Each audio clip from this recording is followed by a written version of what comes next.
There we go. Hey Jose, let me tell you something about Monster Train. Um, Hey Ryan. hey, what's up? So you and I both played this game quite a bit at this point, and I've otherwise. Let me turn down the audio a little bit. It seems a little bit loud. Um, and I would say, I'll turn that down some more actually. Hello, good, yes, okay. I think that's a good amount. I would say we've been trying to avoid talking about it as much as we can, given We were both playing it separately. and both have a decent amount of experience with it now. I've never done this. I'm going to do random clan and random clan, given that it is just for the sake of video. So pretty much what this game is it's a roguelike, card-based roguelike. You're building a deck. Every time you complete a run, you get an upgraded covenant, is what you see here. So given I'm a covenant rate 6, I believe that means I've won at least 6 times. And as you can see with each rank of the covenant, it's going to add a different modifier to the run. So Covenant 1 is going to be enemies are stronger, additional random cards at the start of your starting deck, add dead weight at Covenant 2, so on and so forth. And some of these can actually be beneficial, depending on how you see it, and some of these can actually be... Most of these, I would say, are obviously negative and intended to make your runs more difficult. And then obviously you have these different, I guess what you would say, your base deck, and then you have an additional deck of cards that can be pulled from as well. And so your primary clan is ultimately whomever your champion's going to be, being, in this case, going to be the Hornbreaker Prince or the Shardtail Queen. Each of these different clans is going to start with one of these two champions as opposed to both, but of course we've unlocked all of them at this rate. And a lot of that is just through playing the game, essentially. Just playing with that clan enough to level them up to then unlock their second champion. It even levels up the allied clan whenever you... Right, so and also, so whichever allied clan you're playing with, you're also going to be getting experience with them, and so same idea. You unlocking stuff is not really an issue in this game. There's not much difficulty to that. I would personally say that this game, in comparison to most roguelikes I've played, I think within the first couple covenants, like, it's really not super duper difficult to win early on, and as you play more and more of it, obviously it gets more and more difficult. A lot of that is also going to be dependent on randomness and things along those lines. Certain clans I feel like work better together than other clans, especially with the starting cards that you choose in regards to your supporting clans. So obviously between each of the champions have a starting card. So in this case, the Hornbreaker Prince has Torch, Shardtail Queen has Queen's Impling, and say in this case the Awoken, the first champion of the Awoken will have Restore, and the second champion will have Root Seed. So whenever you're picking your allied clan, you're going to be choosing one of those two, and obviously not having both champions unlocked, the second one will still be locked off in most cases. But just for the sake of video, we're just going to do random clan and random allied clan.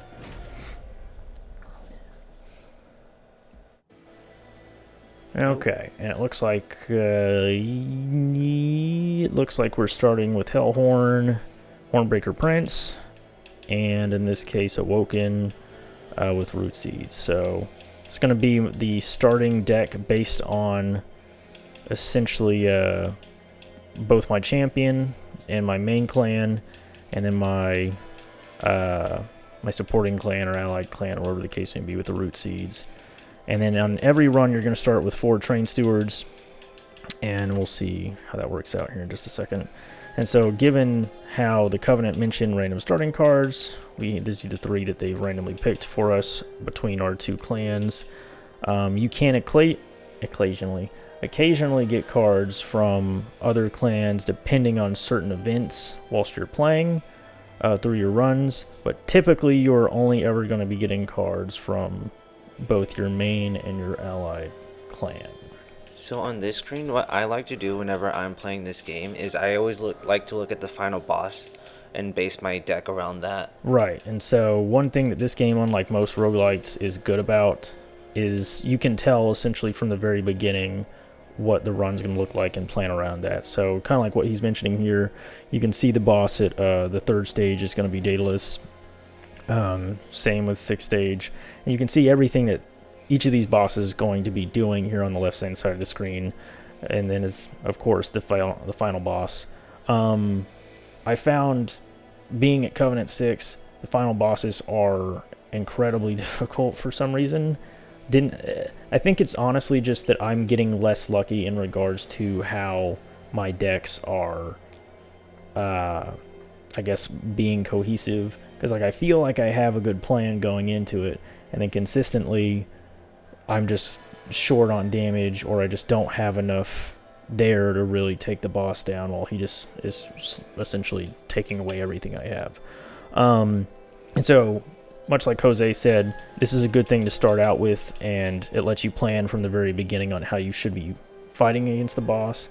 So in this case, where he's going to be removing half of any buff or debuff stacks, that means maybe don't try to focus on things that are going to be buffing your units that are temporary, like say rage or spikes even, I think.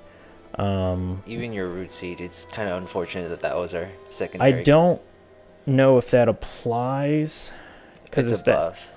I know it's a buff, but I guess you're right, because essentially anything that's a green effect on the card, we'll see here in a second.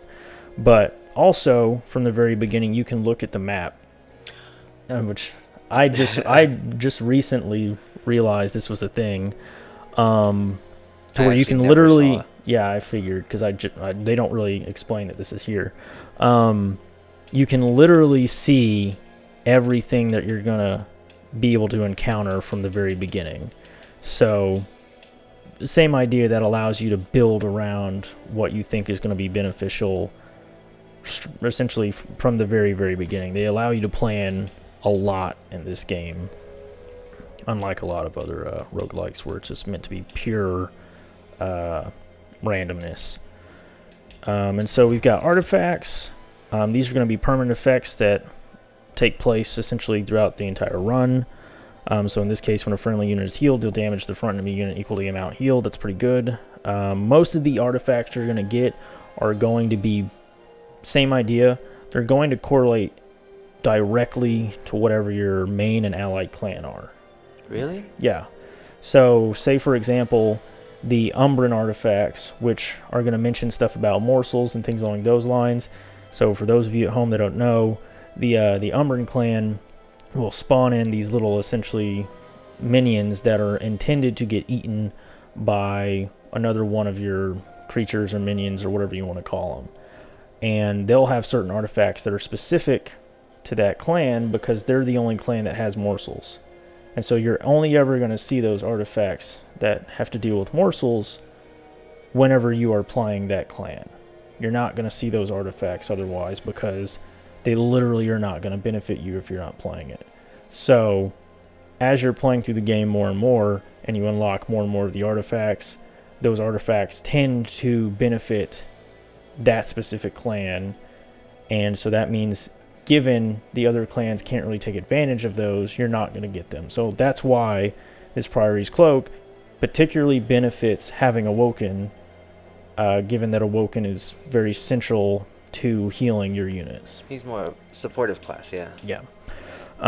Whereas the Volatile Gauge that's just a general artifact for all of the clans, because it's not benefiting any one clan any more than anybody else. It's a neutral. Yeah.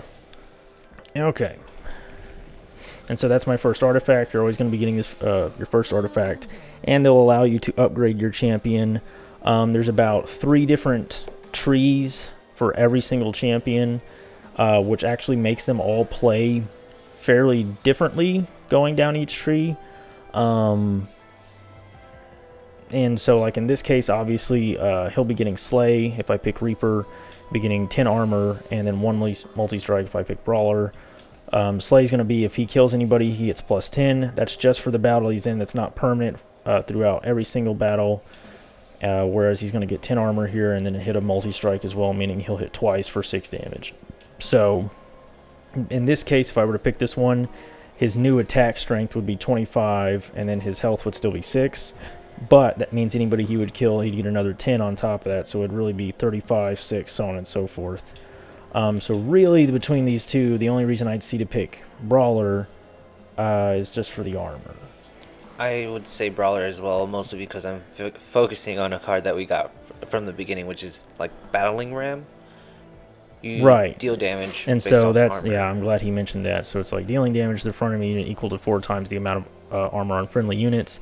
Any spell cards, so at the bottom of these cards, any of these ones that say spell, are only going to be relevant to the floor that you're currently on. And I know we haven't even gotten to the actual gameplay yet, but we'll see that here in a second. So I'm glad you said that. I actually will pick Brawler in this case because we have Battering Ram. And so typically a lot of the cards that you're going to get for your particular clan will,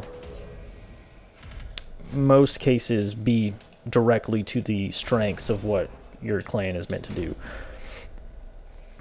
And every clan, I would say, has like 2 or 3 different strategies that they try to employ. And I just skipped over something I should have explained a little bit more there. So at the beginning of every battle, or before you go into it, you have the option to choose whether or not you want to take on a harder effect for that battle. So in this case, I chose to essentially have every enemy that comes in start with 10 armor, which is actually pretty rough for the very first stage. I shouldn't have done it, because every time I've done this recently, it's kind of screwed me up really bad. Because you just don't have a lot of damage at the start, and so it's actually really hard to get through that 10 armor. And so if I manage to get through the stage, I will get the benefit, even if I manage to take damage or anything like that. But these are all optional challenges, essentially.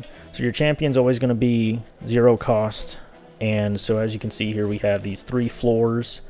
In the upper left of each floor, you see that there are 5 empty sockets, or pips, or whatever you want to call them.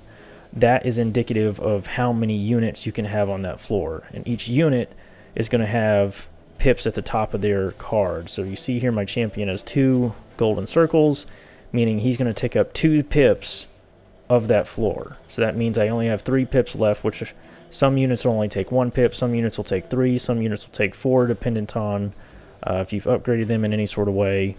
And so you're trying to fit your units as best you can and as strategically as you can amongst these floors, as all of the enemies will start at the very bottom floor, move up a floor to then attack your pyre here at the top. Your pyre itself can attack those enemies, but once it gets down to 0 HP, which is indicated by, you know, the 80 there in either the upper left hand side of the screen or the heart in the middle of the screen at the moment, then that's when your run's essentially going to end. For me, typically, I'm just going to start my champion on the very bottom floor, and I would say in this case, obviously the cards themselves have certain costs. My manam's in the bottom left. I have 3 mana to use this turn, so if I were to use Battering Ram, that would just be my turn. I would not be able to play any of these other cards, or I could play each of these cards and not play Battering Ram, essentially. From the looks of it, Battering Ram's probably going to be my best option, so I'm going to go with that, and that way at least this guy dies. And then the Trusted Priest doesn't do any actual damage, so I don't care if he makes it to the top by himself, because he's not really a threat once his friend is gone. Yeah, he'd die one shot. Yeah. So even if he moved up a floor and then moved up a floor and then made it to the top, the pyre's just going to kill him because he has no actual attack. He just has pure healing and nothing else. And then as you can see here, having done damage to the Apprentice of Light, it has an X next to it there at the kind of bottom right hand next to his bottom right foot. Or I guess his bottom, whatever. His left foot. I don't need to say bottom. His left foot. That means he's going to die. And so, again, the game is very fair about, you don't really need to do the math. As long as you see that X is there, that unit's going to die. That applies to your units as well. And so where you see the Trusted Priest is going to take 6 damage, and my unit's going to take 3 damage, the game is very transparent about what's happening at any given time. So you can see from the very beginning whether or not you're going to live through a fight or not, or by how you're buffing your units or how you're debuffing the enemy, how that's affecting that number going up and down in regards to damage, or if a unit's just going to straight up die. So I'm going to end my turn. They're going to attack. I'm going to attack. And the enemies will always attack first unless you have a unit that has quick on it, which essentially just means your unit is going to attack first. But that's pretty much the general loop. We're going to try and do a whole run here. I know it's been 15 minutes and we only just now got to the first turn, but I guess it's really just going to be gameplay from here on out is the way I see it. Okay, so I'm going to be buffing him. I guess, do you ever attack the loot goblin? This dude? Yeah, for free gold. Or oh yeah, I try my best to, as much as I can. Like, either I'll just use a spell on it to get rid of it. In this case, with this dude being in front of him, it would be impossible to get to it without using this spell. So... But you... What? No. I'm doing it. I always do it. Why? You disagree? I don't disagree. It's just like... It really depends on the stage. With it being this early on, I don't care if I really take too much damage at the very beginning. To where I typically I typically am going to be going for those guys as much as I can. Well, there would be campfires later on as well. Right. And so that's where I really am not too worried about it. Okay. And then so obviously, much like any other card game, when playing a unit, as it says here, summon triggers when played. When I play this unit on this floor, it's only going to affect the floor that I play it on, but it's going to deal 5 damage to the enemy units on that stage. So by doing that, it's going to do 5 damage. Doing this, it's going to play 5 damage. And so now, that's essentially where we're at. The healer. What about the healer? You shoot the healer. Why would I shoot the healer? So he doesn't heal the other unit above. What do you mean, this guy? Yeah. Well, it's only going to make a difference of, like... He'll hit you twice at the top. But he would still hit me twice. That's why it doesn't matter. I would rather get rid of this guy because he's going to kill both of my imps. Oh, okay. So now by killing him, you can see that I had 2 X's, 1 on each of my imps. Now one of my imps survives, the other one dies because he's going to hit it, but at least my imp will hit one of them, or at least stay alive for the time being. So as you can see, we're probably going to already start to take some damage here at the very end, or the very beginning. And we're already at our final wave, with essentially this is the boss of this stage. And once he's dead, it's over. So that means if I could kill him, because the way that battles take place, I believe, is from, at least when the boss is there, it's the boss floor first, then the next floor, then the next floor. Meaning, so the bottom floor, the next floor above it, and the next floor above it. So if I happen to be able to kill him right now, these guys won't be able to move up to attack my pyre because the stage is over, essentially. Does the pyre attack first? No. The pyre gets attacked first. So, honestly, I'm kind of already in a really bad spot. I just don't have a lot going for me, honestly speaking. And so, as you can see, my unit's still going to die. It looks like I'm doing no damage. Right, because essentially, he's going to attack. That's going to do 5 damage. And then he would attack immediately after and kill my champion before he could even do anything. And so the way that the boss is going to work is that the boss is going to continue to fight until all of your units on that floor are dead. And so that means in this case, as soon as my Hornbreaker Prince is dead, they're going to move up and then fight my Molting Imp and then move up and then move up. And I'm essentially already screwed based on the way that I see it. Like, I have nothing to really stop this, given that I can't get through this 10 armor. I can't stop this guy from attacking. The only thing I could do is I could spawn a Train Steward in front of my champion, meaning at least the Train Steward would take the hit here. The Discipled Foot Soldier would take the hit on the Train Steward as well, given they're all going to attack the unit at the very front. And then that means at least I can get 2 hits off on the boss. But by the time he gets to the next floor, and the next floor I have nothing set up here to really stop it. So honestly, we'll see how this plays out, but I've already lost. You didn't even do anything wrong either. Yeah, and that's kind of what I've been running into, is that at these higher covenants, it's just like you're just screwed, and that's where I say with me taking that 10 armor at the very beginning, that challenge, it screws you up because you just don't have any damage at the beginning anymore. Like, you just don't have it. And so, anywho, so this guy, this boss here, his resolve at the end of combat, it's going to add a weight of contrition card, which is why I have this card now. If I play it, it's purged, meaning I no longer have to deal with it. But if I don't play it and it's still in my hand by the end of my turn, my pyre is going to automatically take 3 damage. So I want to play it and get rid of it.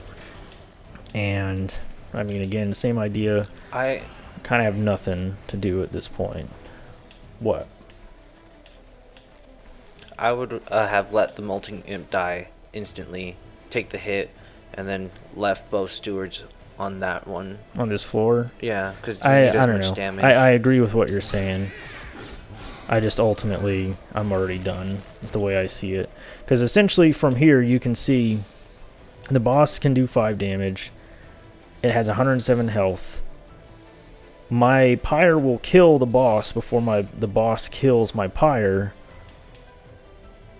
But, or actually that may not be true, because they're probably going to both be attacking. So it's going to be 9 damage. We'll see. We'll see how it plays out. But I'm in a pretty rough spot as it is.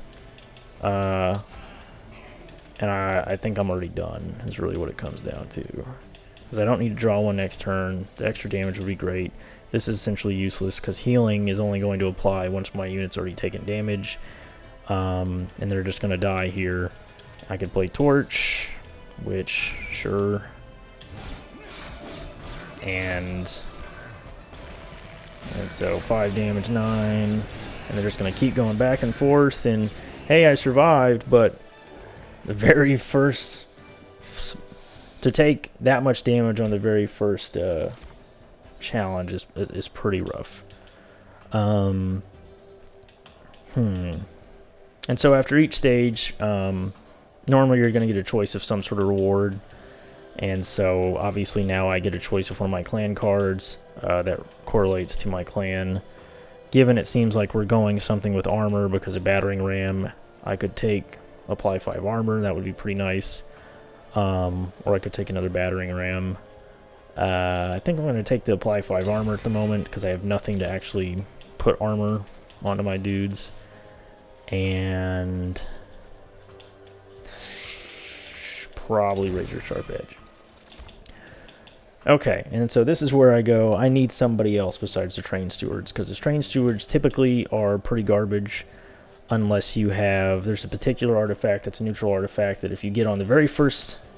as your very first artifact is actually really good, which essentially turns your train stewards into like these big old beasts that take no damage because they have damage shield. Yeah, and multi-strike. Right, yeah, and they're kind of busted really early on in the game, because you can upgrade your units, which hopefully we'll see here soon, and in doing so, upgrading those units when they already have damage shield and multi-strike means you can just turn all of these train stewards from the very beginning into these just monsters.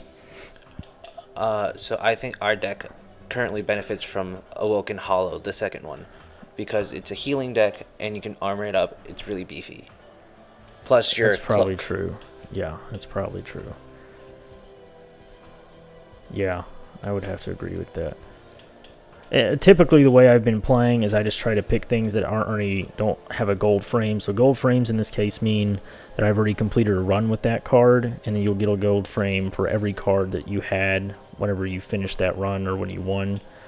So obviously, I still haven't won with a Husk Hermit or a Demon Fiend, which would make me typically lean towards going Husk or Demon Fiend, but given this is all for the sake of show, I agree it's probably best to go with that. And so, after having completed that battle, you get a choice of one of 2 routes, which gives you different options. So in this case, I could get an Awoken unit, or upgrade any of my units, or I can upgrade my spells, and get a hell horde unit. So in this case, both fairly similar, but I think I just need better units. Every time I try to do a purely spell-based run, it's gone fairly poorly as of late. Because even though I do quite a bit of damage, if you just don't get, or like if you just don't have just the right amount of tankiness, sustain. Tanking, I would say sustain is, yes, that's part of it, but that's not what I was thinking. Like if there's not enough cohesion to what you're trying to do, if there's not enough cohesiveness, then you're screwed. Because so there's a buff that will essentially turn your anytime you do a spell on an enemy, it's going to proc twice, because if the enemy is debuffed with spell weakness, it's going to make the damage apply twice. And so a lot of spell-based decks, if you don't have that spell weakness on the enemy that you're attacking, I just don't think it's possible to have enough damage to kill them. It just does not seem feasible. Okay, so that sounds good. Based on what you're saying, Thorn Hollow is probably better for the deck that we're building based on it being a healing deck. So I tend to agree that's probably going to be the better one. I guess whenever I play, my decks have a tendency to be a lot more spell-based. I've liked, so, you know, the Stygian clan, which was kind of the third one, the blue one, for those at home that don't know about it. They kind of look like imps. Yeah. They're like underwater, and like they have to deal with ice, and they're interesting. And I like that clan. The shaman-esque Yeah, clan. right. They are very spell-based, and they can do a lot of spell damage, but every time that I've gotten to the final boss, I just cannot manage to do enough damage. It always, like, most of my runs have been dependent on me having a super duper buff dude to just tank all the hits and just do a bajillion damage, so that the boss can't really even get past that guy. Okay. I would say quick, as I've mentioned before, is going to mean that my unit attacks first. I think Awoken Hollow attacking first with how much attack it already has is pretty decent. What? I just wouldn't use Heartstone on either of those units because that messes up their passive. No, it doesn't.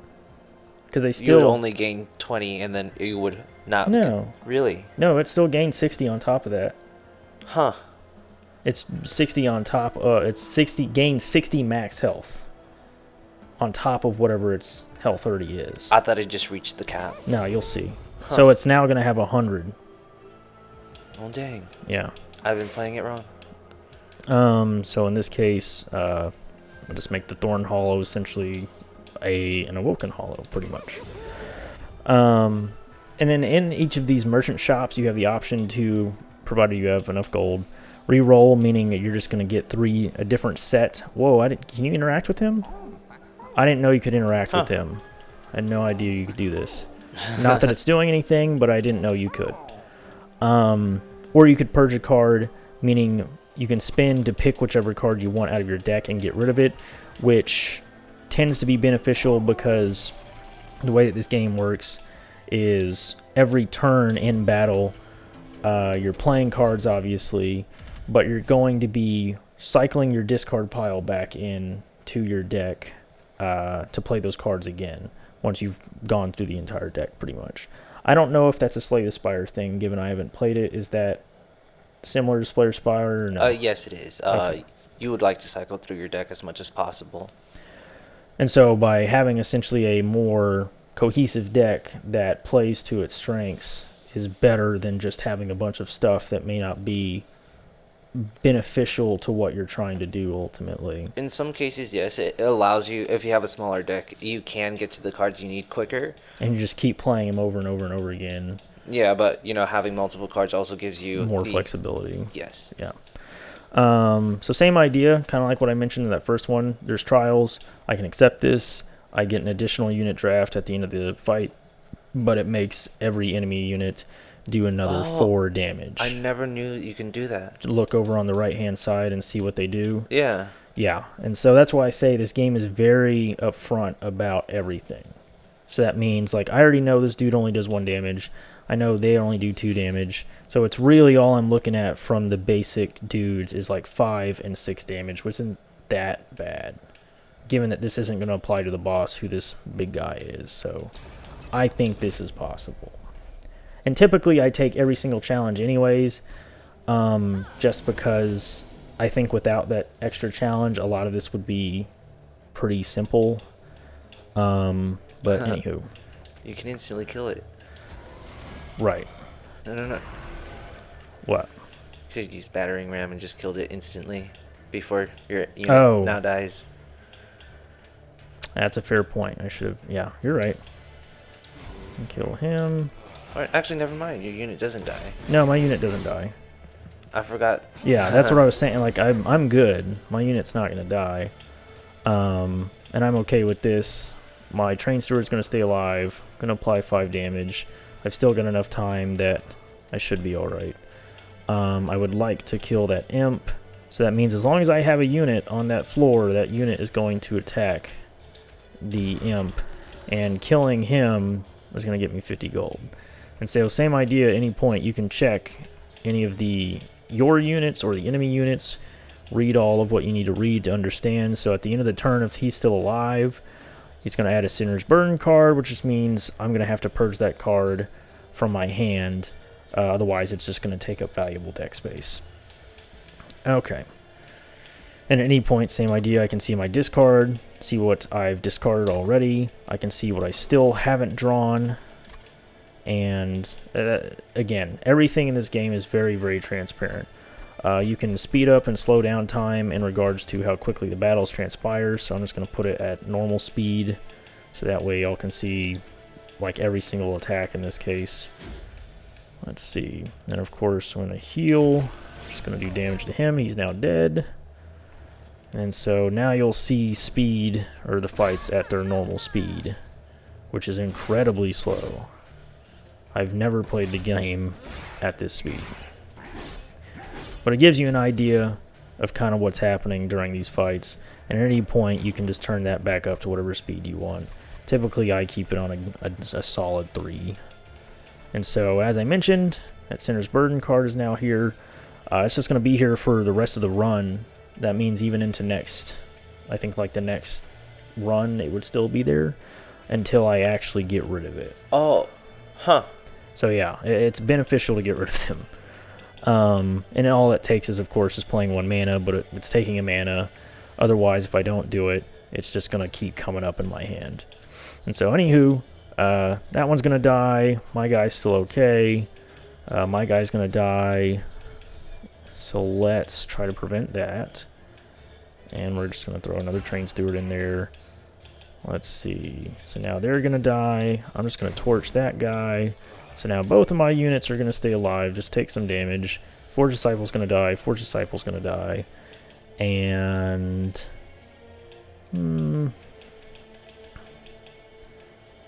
for now, I'm just going to keep buffing and not worry about the Sinner's Burden. Alright, so we're already at our final wave here. And so, as you can see, my dudes are going to die. He's going to take about 78 damage, though, so that's pretty good. Preferably, what would have been really good here if I still had an extra space on this floor. So if I could just play a Molting Imp, it would kill both of them immediately. But in this case, I'm going to have to torch both of them, because the amount of damage that's going to add every turn is pretty substantial in that it's 10 damage every turn. So as you can see, just by killing that guy, it increased the amount of damage that the boss was going to take by a pretty significant amount. And killing the second one, now the boss is just going to die. So essentially we're good. He's not even going to be able to kill my Hornbreaker Prince, and we're good. But we'll just apply some armor. Maybe we can see if my guy will just survive to the end of this anyways. And now my unit's not even going to die. So we'll see how this transpires. Boss is going to keep attacking my guys, and they're going to kill him before he can kill them. So that was a lot better. Obviously, you can see there 3-turn boss rush. I get just additional points. It's not going to benefit you in any sort of way throughout the run. and that's just because I beat him on the very first floor as opposed to the second or the third floor. And then as you can see, I get 50 gold for winning, an Awokened unit, and a Hellhorns unit, and because I accepted that trial, I'm going to get a third unit as well. I guess I shouldn't say unit, but a card from that clan. So let's see here. Apply 20 armor. That seems to go fairly well with our armor-based deck. I'm going to take that. And this is what I mean. As much as I love Sting as a card, haven't been able to win with it, even though as great as it is, because there's so many things with the Awoken clan that center around Sting. I haven't been able to win with it because I just can't, for some reason, win with just like purely spell-based decks. I just have to have strong units. Okay, so I have at least one razor sharp edge, right? Yeah, just one. And I've only got 2 restoration detonations and no other real healing, so probably going to stick with that wildwood, because that means with regen, my guys are going to heal 1 per stack at the end of the turn, and that's going to decrease once per turn, or the stacks are going to decrease once per turn, which is rage is the same thing except it's with damage. I think it's 2 damage per stack. Spikes, it's going to be very similar to that as well. There's a lot of the buffs in this decrease once per turn. Do you know that triggers cultivate? What? Regen. Is it gonna? Yeah, because it's gonna heal, right? Triggers when healed, even at full health. Or no, that's rejuvenate. So that's gonna trigger rejuvenate, yes, because it got healed, which is going to in that turn trigger the cultivate. So yes, I believe so. Nice. And that's why by having at least that extra healing card, so that means every turn, provided it's going to be healing my my 2 rejuvenate cards here, my 2 rejuvenate units, that should be pretty good. Anywho, Steelworker is going to be good for this, given he has armor. Molting Sapwood, anytime that he would be attacked, he's going to give us another mana. Also good, and he's just a good unit in the general sense for his cost and his damage and his health. It is an epic card. Yeah, I've liked it when I've used it, but does he play to the deck as well as a Steelworker right now? Unfortunately not, but let's hope that we get him at some point again in the future. He takes up too many pips. Did he take up 3? He took up 3. Oh, fair enough. And so, same idea, I get another selection of 2. I'm not really focused on magic, so I'm not super interested in getting Merchant of Magic here. Don't really want another Hellhorn unit at the moment. I kind of just want to duplicate any card or get some health back. So I'm going to get that health back, and I'm probably going to dupe my Awoken, because essentially what this does is it allows you to pick any of the cards in your deck and create an exact copy of it. So that means this one, being my Awoken, has these 2 upgrades. It's going to be another Awoken with these exact same 2 upgrades. And so typically when you have a really strong unit, it's good to just go for Hellvents and just make a bunch more of that really strong unit. So I'm probably just going to make a second one of him, and then do our Concealed Caverns, which tend to be just random events that are pretty much always beneficial in some regard or another. So let's see here. This is essentially, you could describe this as like a challenge. You could just take none of it, but obviously, like in this case, you can get these Vengeful Charge. You can't get them out of your deck. Or, no, you can. You can take these out of your deck. Anytime you play one of them, it's going to heal your power by 5. If you don't play it, though, and you just leave it in your hand, it just gets discarded, your power's actually going to take 1 damage, and so that's the trade-off with that. Whereas if you were to take this, every one of your units gets +2 attack for every Blight card in your deck. I already have at least 1 Blight card just based on my Covenant, and it's going to add 3 more dead weight into my deck, meaning every one of my units is going to have an extra about 8 attack, which is pretty good. But obviously that means you're going to have 4 cards in your deck that are just useless. Literally can't do anything with them. Same with I've never taken this, even though it seems really strong. I always take this. Playing a Blight card deals 120 damage to the front enemy unit. when you play the Calcified Ember, obviously it takes 3 mana, and it's going to purge it, meaning you're never going to get it back. So that means it's essentially three cards that'll do 120 damage. That's how you can look at it, but it's to the front enemy unit. And that's where, to me, there are other things that you could do that much damage doing. It would require like upgrading them, that I just like the Massive Stones. I typically am always going to pick the Massive Stones. I've picked the Broken Shards once, and it actually turned out pretty good, because it's being able to heal your Pyre like mid-fight whenever you've got a pretty good fight going. It's just been nice, but I'm going to take the Massive Stones. I always like doing the concealed thing first, and then everything else. I kind of get that.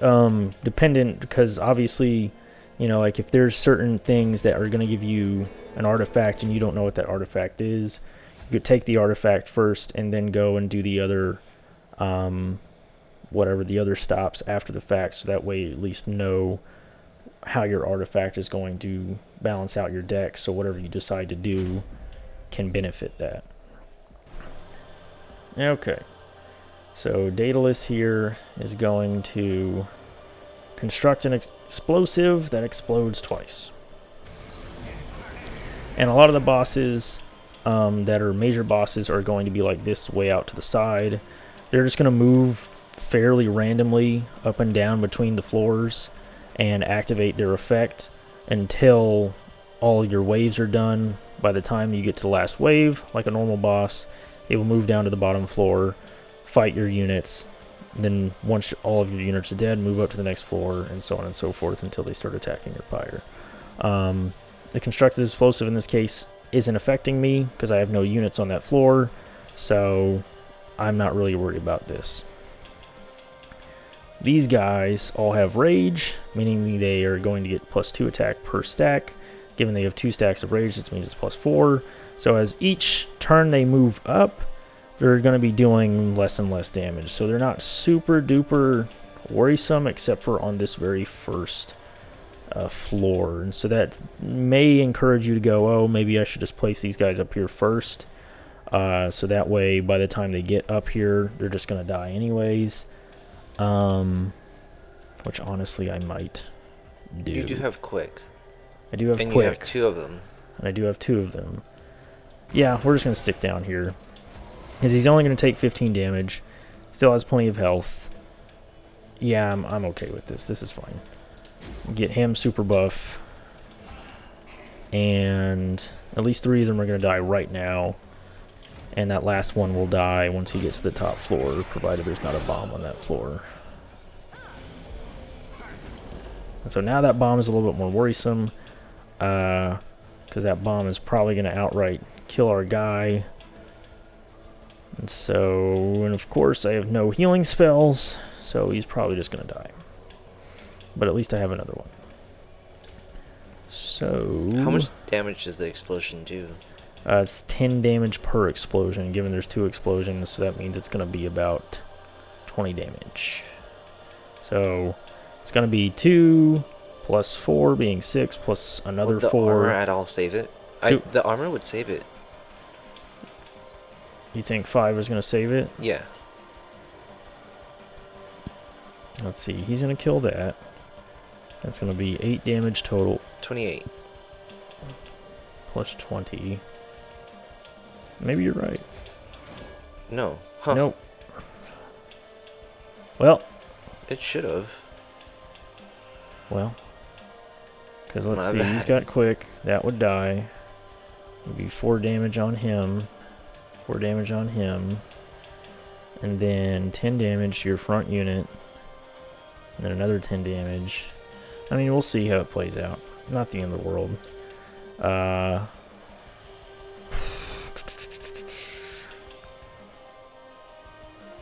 And then so given that whichever one of these I don't play, I'm not going to have access to until it comes back around in my deck. That's where I'm kind of sitting here like, okay, do I save the Awoken Hollow until later? Because once your units die, they're done for the rest of that run, unless you have something that specifically puts them back into your deck or revives them or whatever the case may be.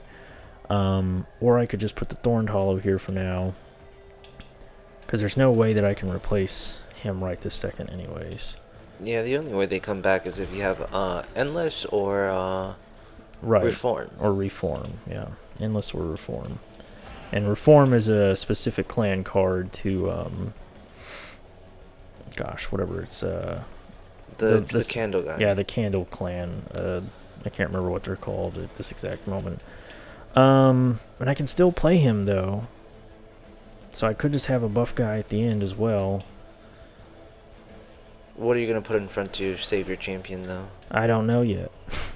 Because, I mean, I still have my Steelworker, and he's got at least a little bit of buffness to him. And you can add armor to him. Right. And so that's where I'm like, that's... And it's good to have units on these floors, because even as the boss moves between them, that means he's gonna... It's free damage before we get to the last fight. So, yeah, we'll just do that for now.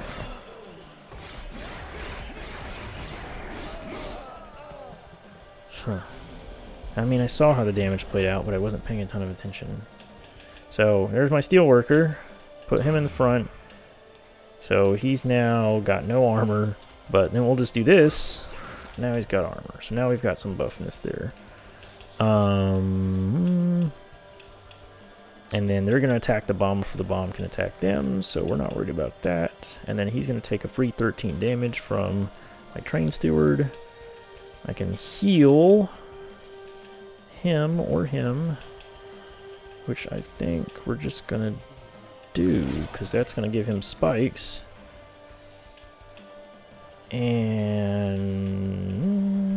yeah, that works.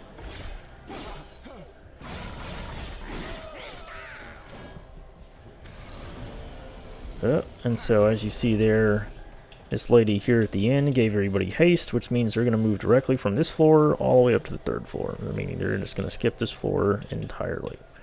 You know, if haste and a boss are on the same floor, it completely destroys the second floor. Even if you have champions on there. I guess I've never run into that. Okay, so again, let's see. Don't want the bomb. See, how does that make sense? Because I'm like, okay, this unit would attack here. That brings him down to 20. And then of course, that would explode and then do 20 damage to him. So you but how does that work? Because then my Thorned Hollow... You just use the torch to kill the... I know, but I'm like... Anywho. Yes, I agree. I kill that. But I'm like, how does neither my Thorned Hollow nor my Train Steward just kill the bomb outright, you know? That's what I was trying to figure out. Because it goes first. The bomb does? I guess you're right. I guess it does go first. So, anywho, same idea. I'm going to apply my Wildwood Sap to him, which means he's just going to keep building every turn. He's going to keep healing, and it's going to give him spikes every time he heals. So, that's pretty decent. Root Seeds on him. Could have used Restoration Detonation, but I'd be losing out on the damage part of that.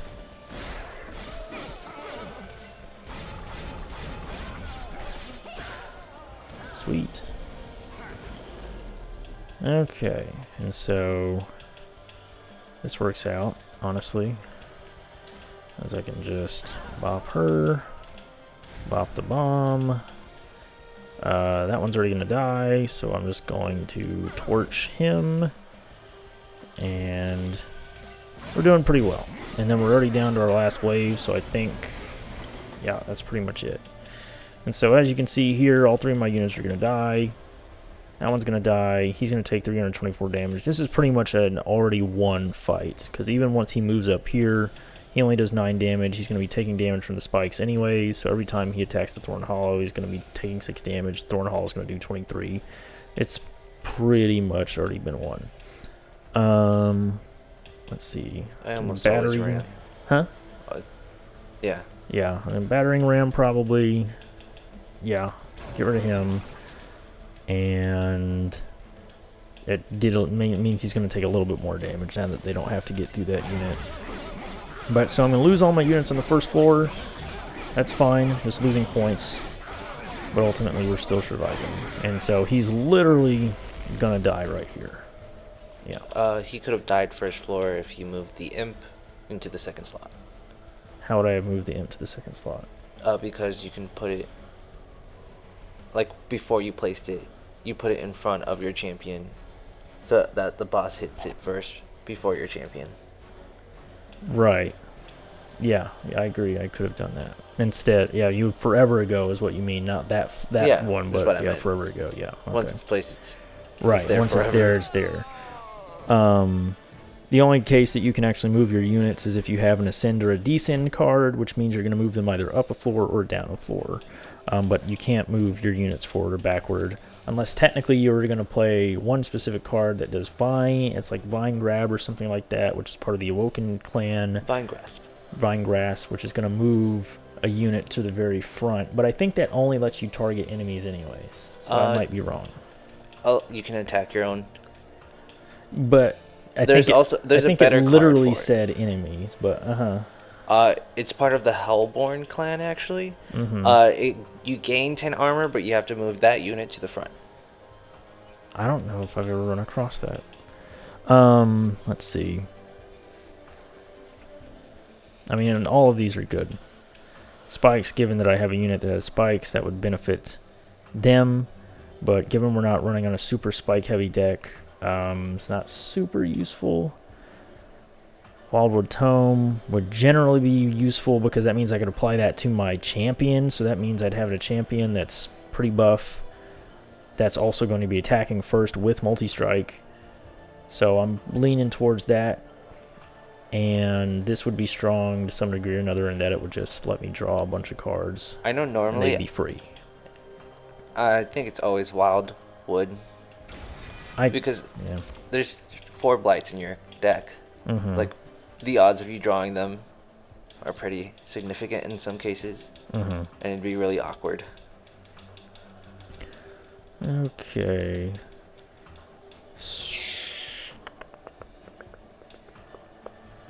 I'm thinking the Husk Hermit. Yeah. Yeah. And then, so once you've completed a major boss fight, being that we just defeated Daedalus, which is the third boss, they will let you pick one of these 3. It's always one of these 3. It's never going to be different. Being you get 1 more mana per turn, 1 more card draw each turn, or 1 more pip on each floor throughout the rest of the run. I pretty much every run am going to be taking this every time on all 3. Very rarely am I going to be picking 1 more mana or 1 more card draw. I never get card draw. Yeah, I don't think I've ever got card draw. And I could see card draw being useful, and now that I think about it, in spell-based decks. But very rarely am I going to take the mana unless it turns out like what you saw with one of those Hellhorn units. He was a 4-cost, and that's really just if I want to be able to play that card, or if I'm just constantly have a bunch of cards in my hand that I can't play due to just not having enough mana. Well, given how my decks are typically more spell based, I always get the mana. Right. For me, I'm just always picking that extra pip. And some of my, like if it's more spell based, I will move towards the mana more.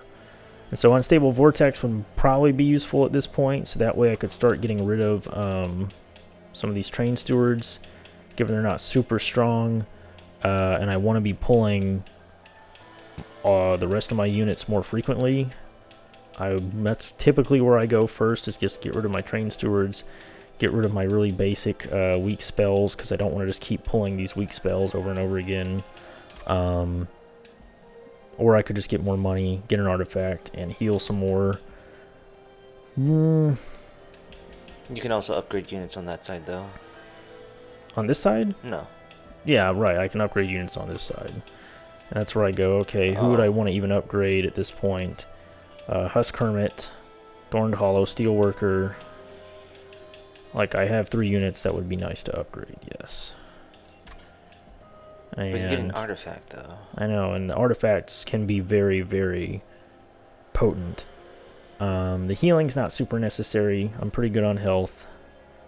Do I need another Awokened unit? Not necessarily. I'm going to go this way. I'm going to check out what unit we have. Not bad. I'm going to take that. I'm a big fan. I'm going to get rid of, as I mentioned, I'm going to start getting rid of train stewards. And I'm probably just going to get rid of 2, honestly, because now I have a lot of much stronger awoken units. And then now we're just going to go and try and upgrade. I'm going to get another unit with quick. So a quick Husk Hermit. That'd be pretty Sounds nice. pretty good, because essentially sweep is going to mean it's going to attack first now, and it's going to attack all units, meaning that it can just kill a lot of weaker units almost immediately. 10 and spikes 3 would also be pretty good to just throw that right onto the Thorned Hollow, have him start out with some spikes. Yeah. Let's see, yeah, we'll just do that. And +5, +10, this is just a generally good upgrade, and I might just throw that right onto the Husk Hermit as well, because then more damage, and it's tankier.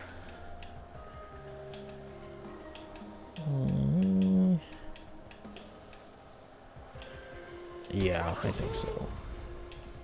And so from here, I could spend 50 gold to purge another card. So if I'm just really, like, I just don't see the point in having these torches, or I really don't see the point in having these train stewards anymore, I just start spending gold outright to get rid of those cards that I no longer find any purpose for. Or I could just hit reroll, and that's going to spawn 3 more cards to fill the bench here. Typically there's going to be 2 that are worth 20 gold, and then 1 that's worth about 80 to 95 or something like that.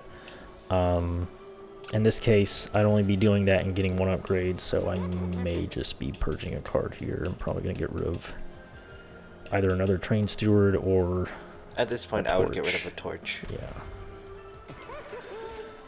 I mean, a lot of my spells, I think I would need to start upgrading my healing spells. So, let's see. Where's my next? Merchant of Magic. It's going to be there on the left for Forgotten Boons. I'm okay with that. So on my next one, I'm probably going to take the Merchant of Magic so I can actually see if I can't upgrade my healing spells. So that way my healing spells on those big guys that get the Rejuvenate bonus should be fairly potent. Okay, and so from here, we have another champion upgrade. We can either just continue on the tree that we're currently going, make it Brawler 2, or go into Reaper. That's going to give us a Slay 10, so each one that it kills is going to another 10, pretty strong. Or I can just give him another 5 armor, and then another tick of multi-strike. This seems really strong. I like going hybrids, plus if you add quick on that, it just keeps stacking. You're right, yeah. And so, like, the extra hit of multi-strike is great and all, but that would only really be super beneficial here, in my opinion, if it had Slay, because then by being able to kill, say, 3 units all at once, then the Slay bonus becomes better than just having the Slay now.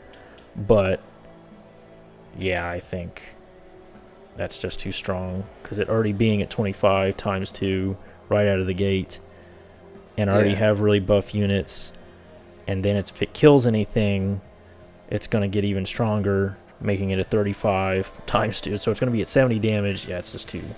Plus it gets an additional +8. Right. Yeah. So he's killing it. Hopefully, he's killing it. Okay, and so they're going to have multi-strike, 6 damage, 4 damage, and it's going to have incant, meaning anytime I play a spell on that floor, it's going to gain 10 armor. I don't think that's impossible. It really depends on what I get at the beginning. So I've got the damage. Well, no, because it's going to be 12 damage plus 8 damage, which wouldn't kill them because they're going to have 40. Wouldn't kill my Husk Hermit. Would definitely kill my Steel Worker. Wouldn't kill my Thorn Hollow, and my Thorn Hollow would actually do damage to them by 6, just for them attacking him twice. So Again, I typically take every single one of these. So, yeah. I think it's possible. It could totally screw us up, though. Oh. This is a pretty rough start. Not terrible, given I have Welder Helper, so I'll be able to take the damage. You can play everything. Or, as in, yeah. Should I put it in the front? Yes, that goes in the front. Okay. Because I see normally I would play it here so he gets the armor, but I think The you're imp right. is second. This one here? Yeah. And then, right. Yeah, I'll do that one after the fact. So these imps will take all the damage.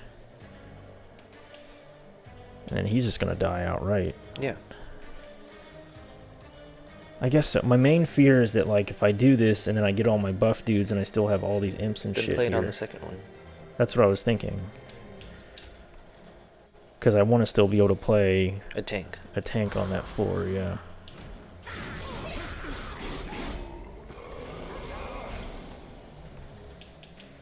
Okay, haven't gotten him yet, which I'm okay with. And I mean, I want him on this floor too. I kind of want my imps to die, but my imps are going to die now, so that's good. So I think that works. Well, now my imps aren't going to die. But that's still technically, that's pretty tanky. Yeah. So, Well, technically, you can use torch on your own imp so that it does die. oh. Yeah, you're right. I hadn't even thought about that. I'm probably going to use the torch on... And that doesn't kill the... That goes on top. The Oh, steel right. worker always Yeah, the goes steel on top. worker. Yeah, it has to. Yeah, Or it's steward.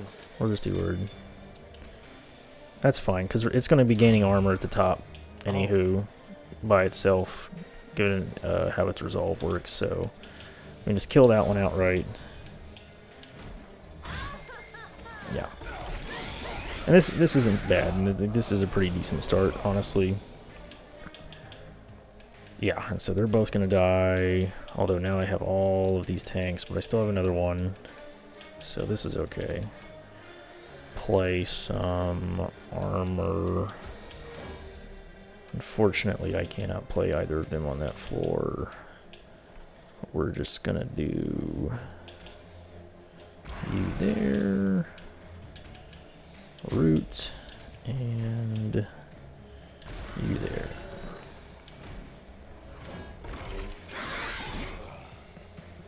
Yeah, he's already doing 130 Perfect. damage.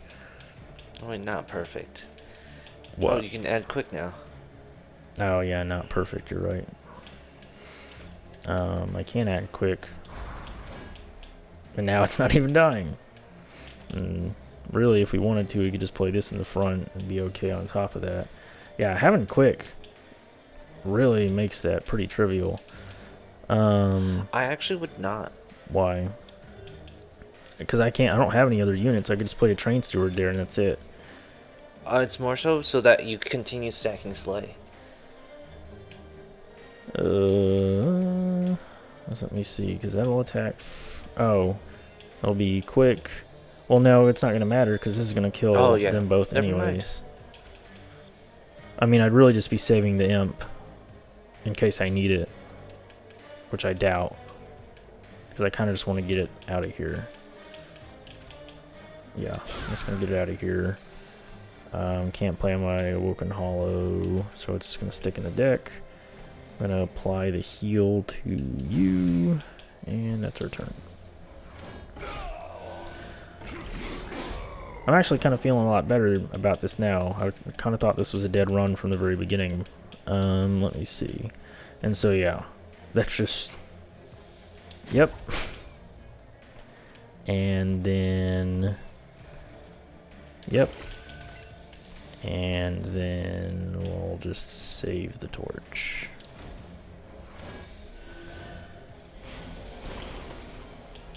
Yeah, so we've already won. Cool.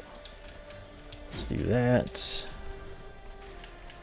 And there's really nothing else to do here. Like I could do this just because then I can't even play the steward, so I'll just...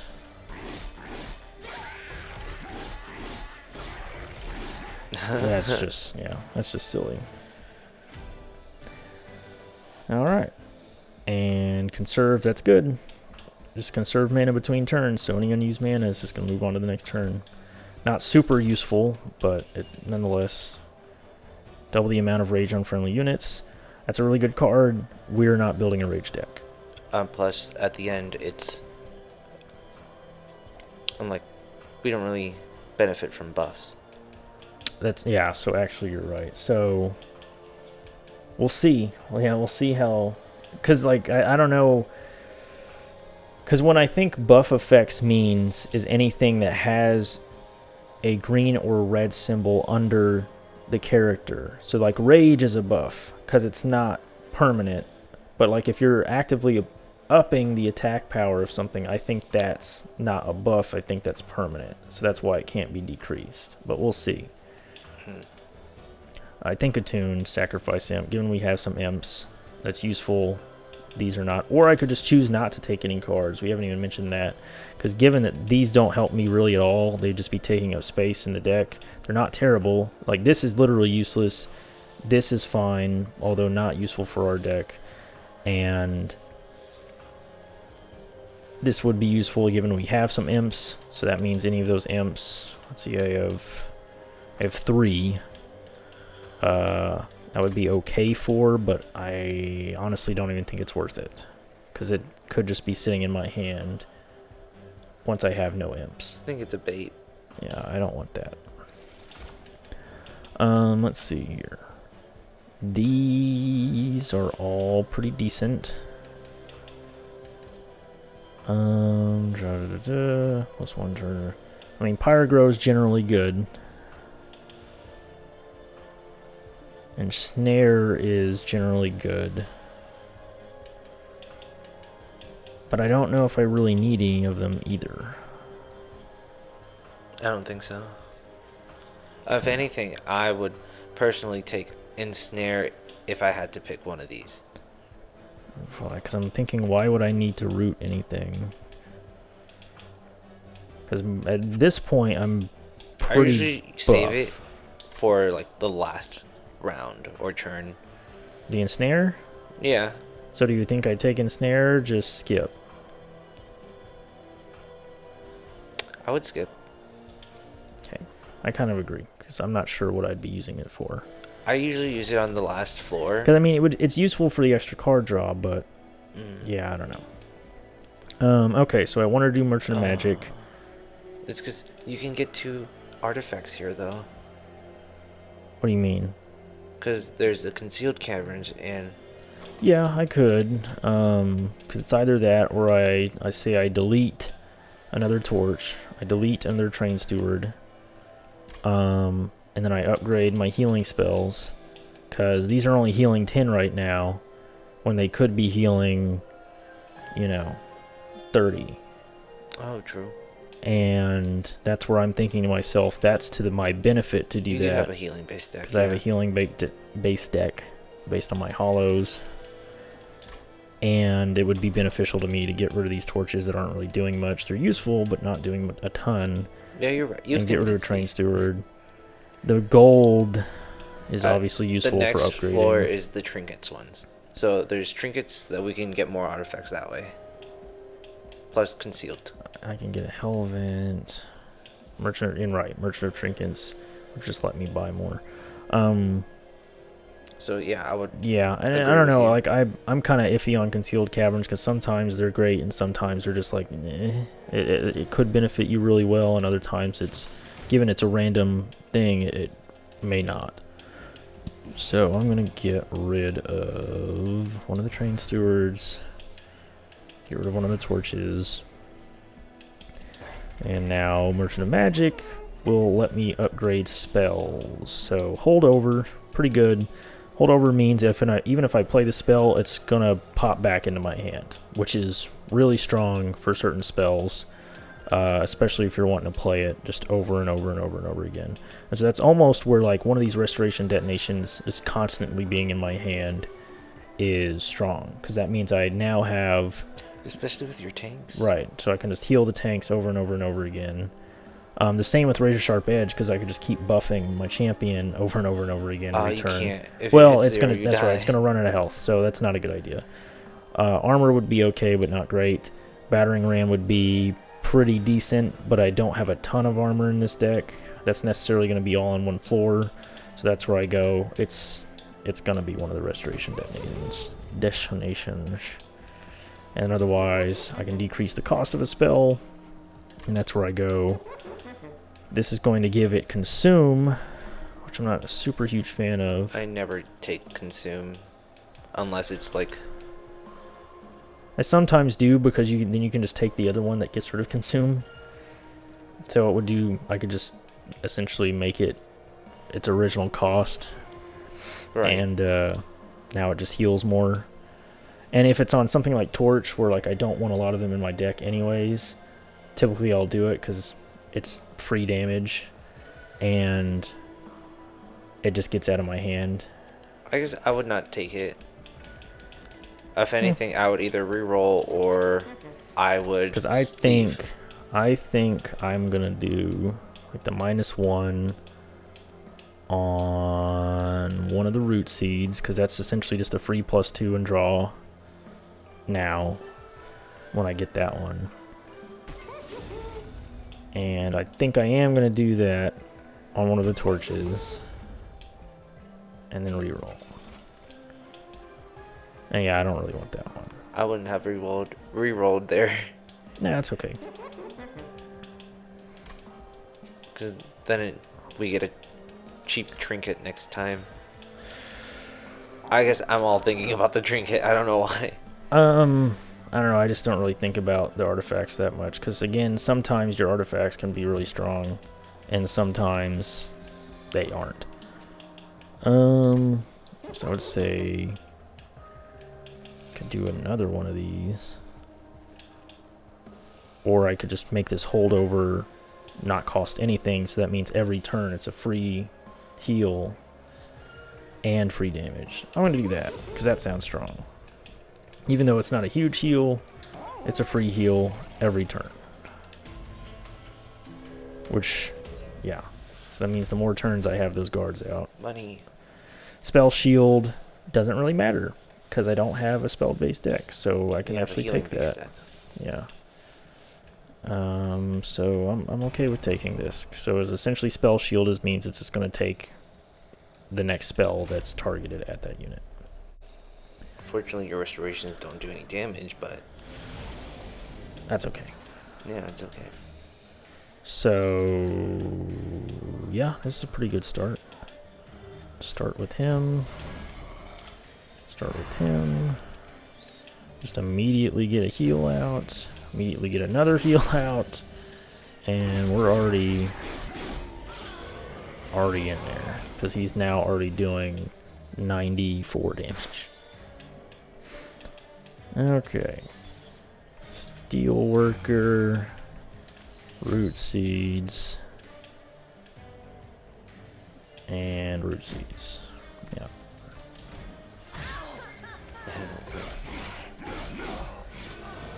Yep. Yeah, this is already going fairly well. Animus of Speed. Yeah, let's put behind him. I've now got this. This is useless at this rate. There's no real reason to use it. Thorned Hollow. Play him. Hey, them up there. Probably should have Razor Sharp Edge. It's whatever. I think we'll be okay on damage until we're not. Okay. I would have liked Husk Hermit on the first floor, but I kind of don't, because I want him to be able to get the most of the kills anyway, so throwing him Yeah, that would be a good spot. here, or I mean, or in front, because he's technically tankier than my yeah. armor guy. And he's quick too. How much damage do you do? 10? No, yeah, we'll put him behind. Okay, and then Behind. yeah. And so now we're just rolling on free upgrades of health, just free damage, free card draw. You get to reserve. and I get reserve mana, so yeah, we're just... Oh, yeah. Now he's going to be moving first. I'm going to keep healing. I'm going to fortify him. Don't need either of my imps. Don't need my torch. I'm just going to keep those. And somehow... Oh, because of the stupid stealth. Completely forgot. Should have moved him to the next floor up. That actually kind of super screws us. Even if you... How much damage is 13? I think we're okay. Because I've got a lot of damage on these floors. You can use the steward. No, never mind. No, I'm good. Because I've got plenty of damage here. I've got literally over 50 damage. But Fortify and Detonation's always on hollow. Yeah. Free damage. Oh. Yeah. Yeah, there you go. Perfect. Because essentially, with this having Stealth 8 means it's just going to attack 8 turns in a row for free. And then we can start attacking. But yeah, it looks like that took care of it. This should maybe kill it before it kills both your units. Never mind. Nah. Oh well. Oh, yeah, it's not a big deal. We would have been fine anyways, because once it moved up to the next floor, we still would have had plenty of damage. Yeah, it's just silly. That's the one. That one. I haven't seen that one in a while, but obviously I won with it. But yeah, you're right. That's a good unit, or a good card. I don't really want any of these other than March of Shields. That seems like the good one here. Yeah. Healing spells cost -1 on this floor. It's just that floor, not though. Really beneficial. Yeah. But you do have one extra pip slot open. Right. But like that's for the imps, so never mind. I mean, because it's like I've got that. I've got 3 healing spells. I don't think it's worth it. Let me see. And I mean, one of my healing spells is already free. The other one only costs 1, and the other one only costs 1. So it's not super worth it. I could see taking Awake, given that's a lot of healing for my healing. I never end up using Awake though when I have it because it's always so expensive. Again, I'm just staring at that ensnare.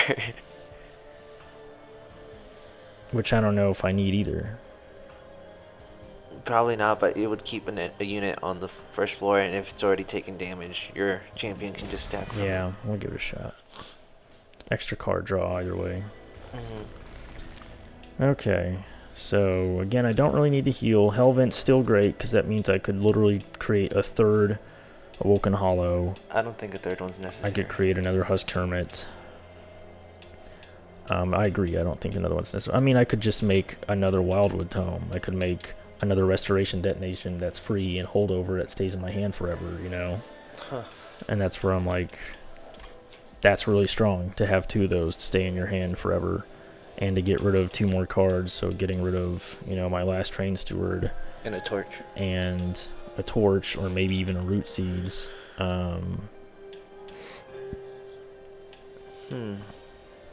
But you do have a lot of gold that you can potentially get a trinket for. Right, and I don't really have anything to use the gold on this second other than trinkets. What is that for? Let's see. Nothing. Can upgrade him spell on the next floor. Can get rid of 2 cards as well. Upgrade a unit. Concealed Caverns. Get rid of 2 cards. Another Hellvent. Merchant of Steel. I would think it's trinkets. trinkets. I think trinkets as well. Now that I see that there's another Hellvent and there's plenty more unstable vortexes on the way down, yeah, I tend to agree. I think this is the better path for now.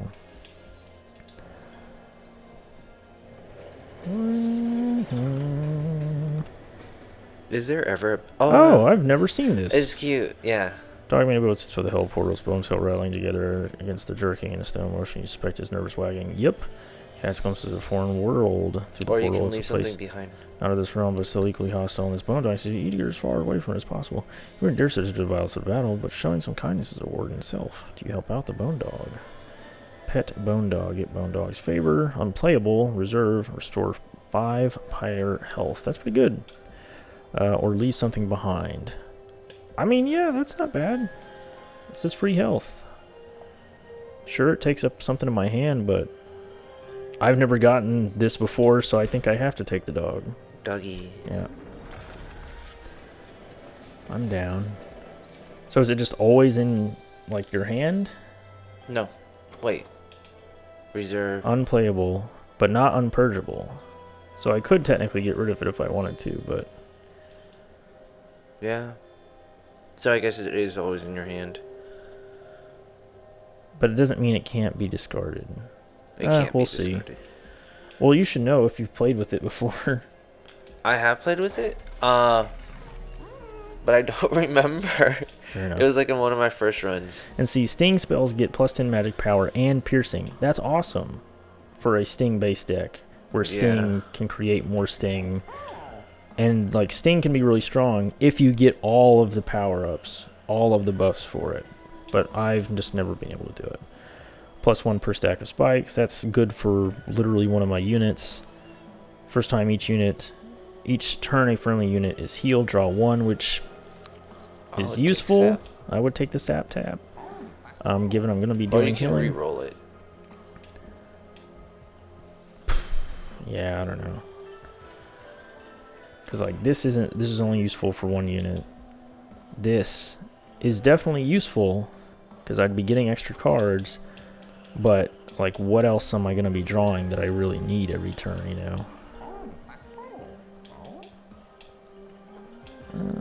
I mean, I do have a decent amount of spells. Like, once I play all my units, so 1, 2, 3, 4, 5, 6, 7. Because then I'm just essentially pulling, those are both consumes, pulling root seeds over and over again, razor sharp edge over and over again, march of shields over and over again, ensnare over and over again, fortify over and over again, battering ram, which would be good. I don't think it's terrible. It's not terrible, but I'm also like... Well, I could get something worse, as you know. Yeah, you convinced me. And I still have enough. I don't think there's anything that's cheaper than 130, so it's essentially it. Or purge. Yeah, let's see. What do we have here? Because is there anything I really want to purge at the moment?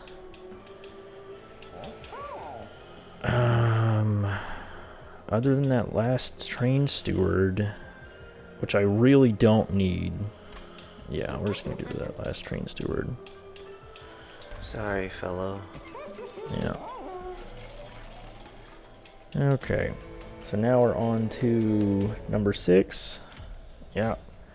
And so he's gonna summon these 2 totems, where if I play any spells on the floor that the totem's on, it's gonna make all my spells cost another mana, or add a weight of contrition card to the top of your draw pile, which isn't that bad, it's just annoying. Okay. I'm feeling a lot more confident about this run, although I still feel like something's going to happen at the very end that's just going to completely destroy it. Okay. It's a decent start. Yeah, I'd say that's a pretty good start. Broken Hollow. Get some armor on there. Steelworker on the 2nd floor. That is a good start. Already got a kill in. Already sitting at 43. He's gonna straight up die. If I do that, I can't play one of them on this floor. Let me think.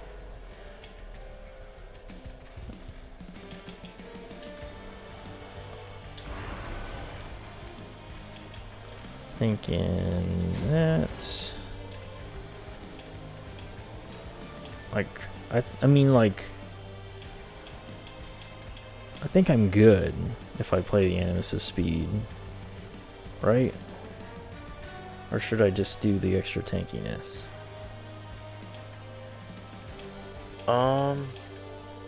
I would just use, cause like I like the hollow, but like the speed one just makes more sense. Because I'm like, what do I still have? I have. So whenever I get this Husk Hermit, which is a 2 cost, if I Oh, you can play play it on that. if I play the Thorned Hollow Thorn Hollow on top. up here, Yeah. well, what about my Animus? Animus second floor, so you can play Hermit there. Right, that's what I was saying. And then Thorn Hollow would have to come later. Mm-hmm. Right, okay. I feel like that should be okay. I hope I get a healing spell here in a second. I feel like you will, and it's well, it's the wrong kind of healing.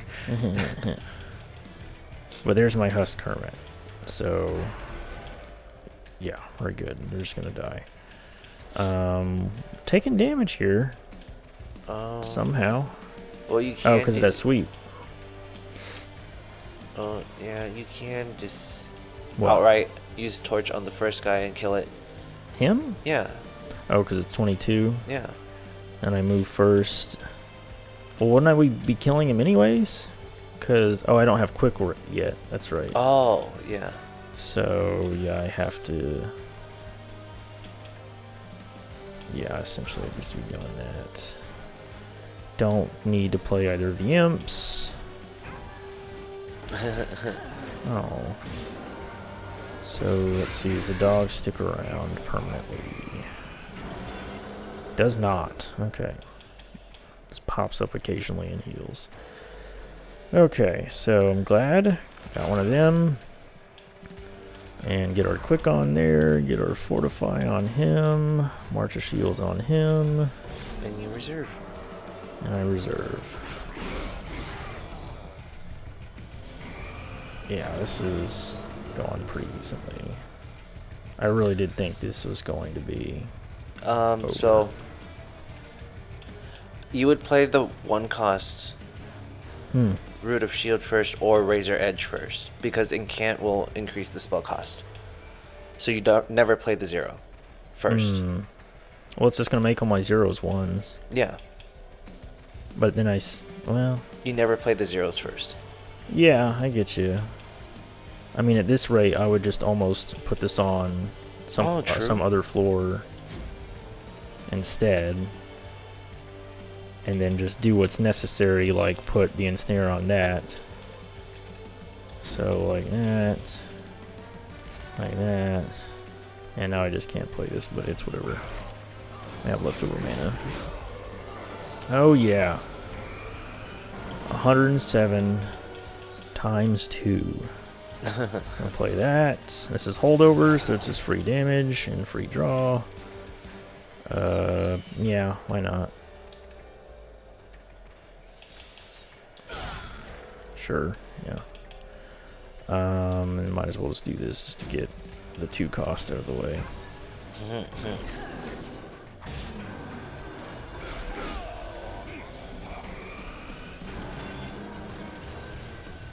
Alright, got our March of Shields again. And once again, just keep on healing, doing free damage.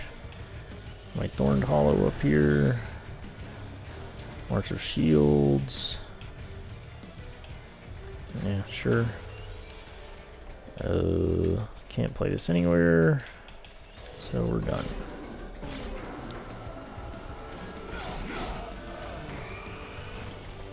Okay. We win. Yeah, just outright win. Can't root it anyways. Free damage. Get some extra armor. Heal again. Torch. And save it. And yeah, it's whatever. Well, you gotta end your turn, of course. I know. Good God, yeah, it's just silly. So, ultimately, yeah. 5 damage, apply 7 rage, which would essentially be a free 14 damage to whatever it got put on. I think it's too risky. Yeah, I don't like it either. I I don't think I need to take that either. That would honestly be better for one of my tanks than it would be for my champion. That would actually be pretty good. It'd be helpful. And that's not terrible either. It's a high cost though. I find it difficult for us to be using it. I'm Yeah. like more inclined channel song since it is just a one-time yeah. use for reinforce. It's true. It's true. It's true. Channel song is permanent on the unit and it's really helpful. Yeah. Okay, and then so I don't really think I need much more capacity, honestly. I don't really feel like I need much more mana though either, because there's not been a lot of I guess situations if I'm where thinking about capacity, you have 5, right? at 5 what? What's the capacity right now on your train? 6. 6. So if you were to do 7, you can play. What can you play? Because like you can't put your champion. I can do my champion. I can do Husk Hermit, and then I can do one of my hollows. Yeah, over the imp. Over an imp, right? Or you can do the thorn. No. I mean, I could still do a Thorn Hollow and a Husk Hermit and a Hornbreaker Prince. I guess that you would always want to play Awoken Hollow though. Yeah, either one of them. I mean, Awoken and I guess Steelworker for a second, so that it keeps building armor. Mm-hmm. Yeah, I mean, and that's kind of where I go. I don't need more mana. I don't need another card draw. Necessarily. Like, it's beneficial. Like, once I get down to, like, my last couple cards that I'm just cycling through, like, if I could just keep playing March of Shields, like, every turn, then it gets really useful, and, like, Razor Sharp Edge over and over again. It gets really good. So, but yeah, just having more flexibility in where I can put my units is nice too. I would go for capacity. Because again, it just makes me go, like, once I play this, it's gone. That snare sticks around. March of Shield sticks around. Fortify sticks around. Razor Sharp Edge sticks around. All of my Root Seeds sticks around. One of my torches stick around, and these are all consumed. So that means every turn I would essentially be pulling 2 damage, apply 2 damage, apply 10 damage, or just straight up get more armor of 10 over and over again.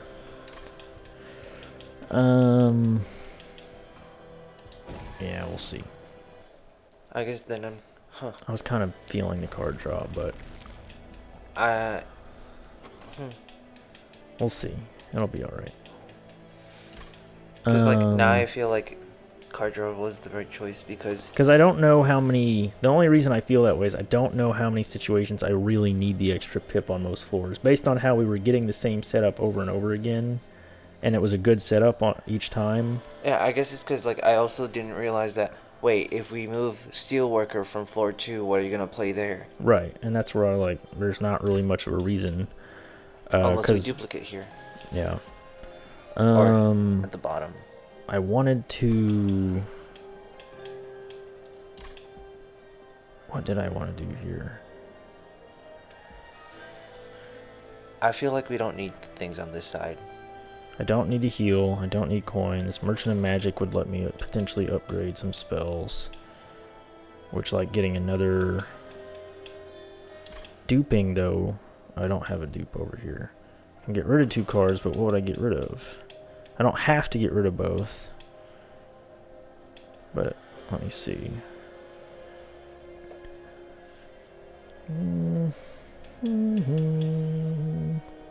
So I could get rid of 1 Root Seeds. That's kind of... get rid of 1 imp.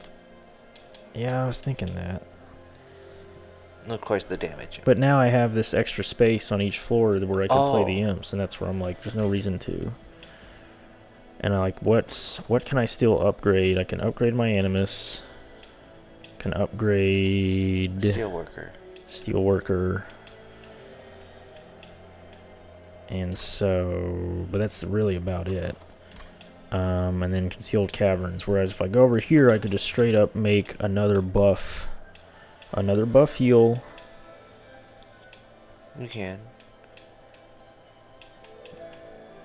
Because I feel like all of my spells can be buffed in a pretty major way, but my dudes can't really be buffed other than like the Animus and the Steelworker, which would definitely benefit from it. I guess, yeah, I would go for the spells. Because my Hornbreaker Prince is doing a lot of the work. I don't know, I guess I should have some extra damage, but I would go for the spell. yeah, we'll see. Yeah, I don't need the health, but yeah, because see, that's immediately like getting holdover. I'm like, yep, perfect, because that means I can literally do either March of Shields or Restoration Detonation again. And if I do March of Shields, that means I literally am getting 10 armor every turn, which just combos into Battering Ram. Yeah, and you can do it at 0 cost. I can. And so, yeah, that's really good. Or I could just do another Restoration Detonation, which would then be 50 damage every time I play that, and I'd be getting heals. Both are good. Let's do March of Shields. And then do Emberstone on March of Shields. And then this will turn something else into a consume. And frankly, I'm kind of okay with that, because once I have the other one on holdover, I'm just going to be constantly using it. Okay. Because either that or it's the torch.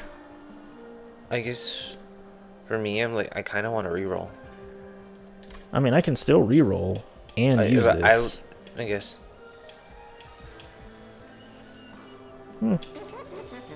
Yeah, there it is again anyway. And there's the one that you keep, remove consume. So you can remove consume from. And it becomes a 2 cost. I'm not a huge fan of that. That's not very useful because once that's good. And then I can just make it a 1 cost again. Because it's one of these two, and then I just make them a 1 cost again. Either the Wildwood Sap or the Wildwood Tome. Because then I can just apply quick to everything.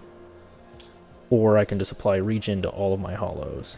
Meaning they're just constantly healing every turn. I'm like, what would need quick? Because like both your hollows already have quick. Your Steelworker would get quick. Steelworker would get quick. And your Spiked Hollow.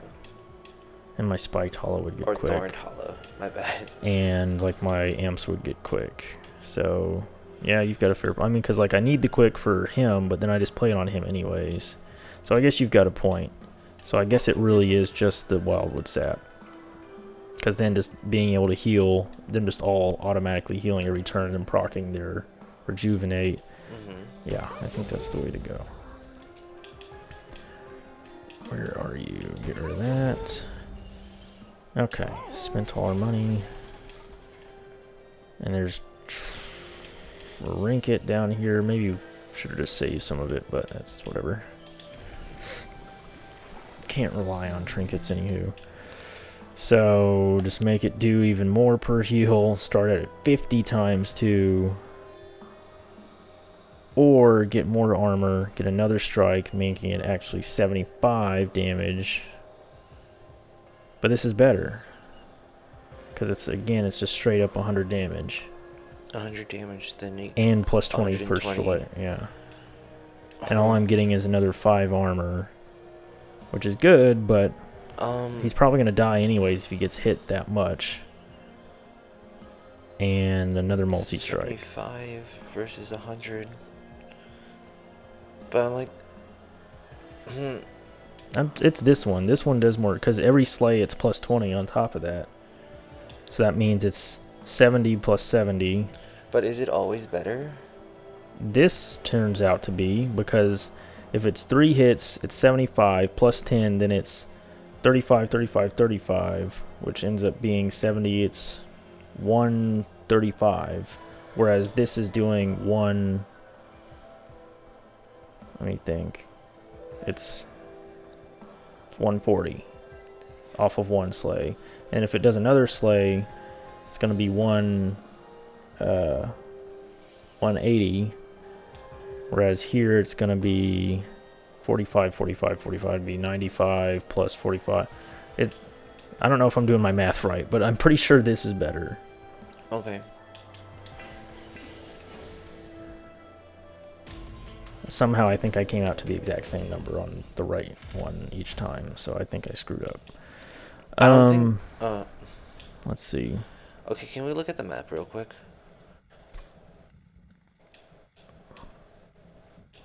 I mean, so, like, as much as I like getting gold, it's not really necessary to make it more difficult, but if you want to do it, we can do it. 75, get a trinket. I tend to do all of them because plus 8, You can do it. 14. Well, it actually doesn't apply to him. Yeah, just non-boss. Just whenever he takes damage, he's gonna get more damage. These guys, he's got sweep. So it'd be doing 10 damage sweep. That's a lot, especially at the beginning because your champion doesn't have. Yeah, quick. it doesn't have quick. I actually would not take it this time. Yeah, you might be right. Because like I said, I'm essentially screwed if I get hit by that twice and I lose my champion. It's essentially the game. That I could care less about. Wait, how much health does it have? 120. That's a lot. Yeah. Like, I can kill it. That's not the problem, but I would not. the sweep for 10 on my dude who has 16 essentially total health. Yeah, it's a bad idea because I have no way to block that. I mean, if I just keep applying armor to it, it'd be okay. It would move it to the front then.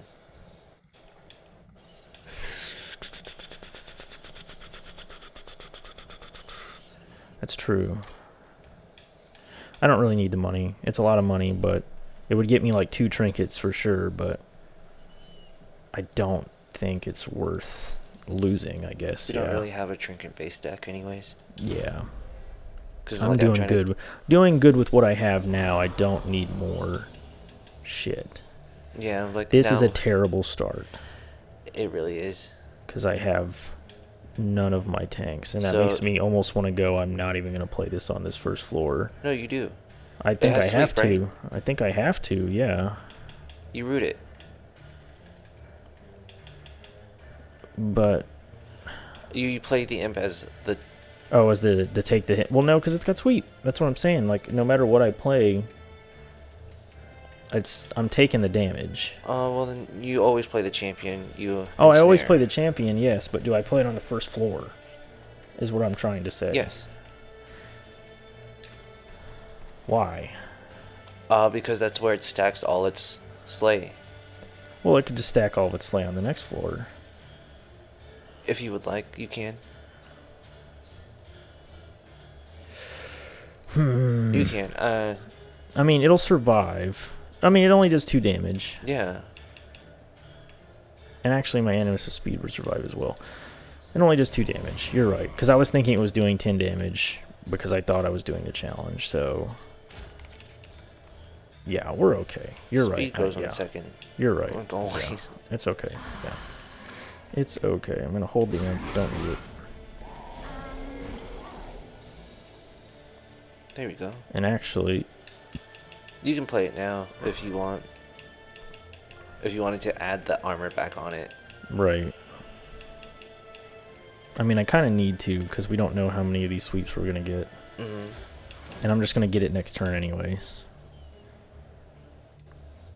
Let's see. They're doing 20 total damage. He would survive. Yeah, that's alright. Because I know I've got healing in the back. Got that. Him there. And sure, that'll work.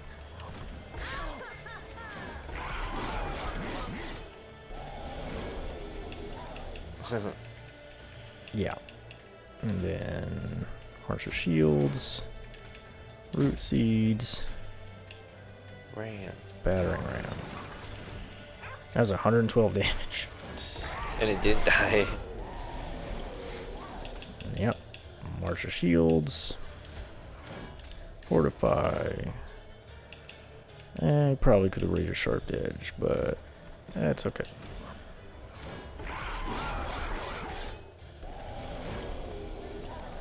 Now there's Okay, quick. Now there's quick. And then once again, just keep March of Shields. You use the sap and then you just pass to save mana. Yeah, I don't necessarily need to use my torch right now.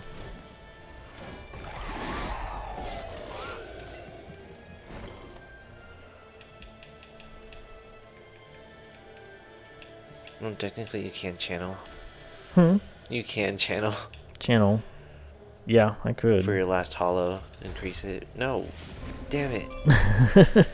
You're supposed to be hollow. What are you doing? Why'd you cut in line? You know that, your turn. You know that wasn't for you. I was about to say, I wonder, like, if we look at the deck, was it literally, like, show us the order that they would be played in or not?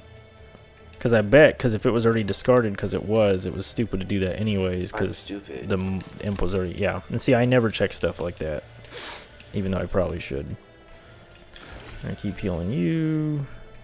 So now I have nothing in my deck. And, I mean, he can just go back in and he'll still be buff anyways. Yeah. Remember, they all have +8. Yeah, and so he's going to be 29 at that point. And, I mean, this is just, yeah, he's already done. It's over. March of Shields, Fortify. He doesn't even die. Does not even die.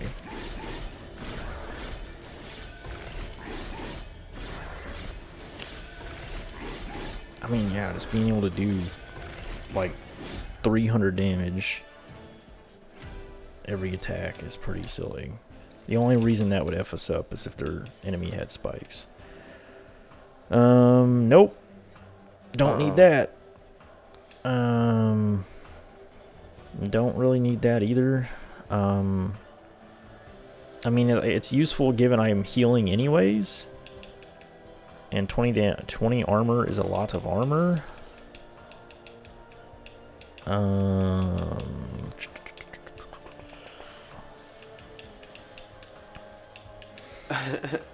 Like, it's fine. Let's see. Yeah, I mean, even if I don't use it, it's fine.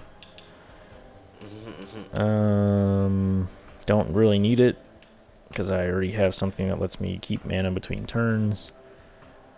Technically is useful given that it heals 1 health, so it would trigger rejuvenate. I kind of always take Ingrate.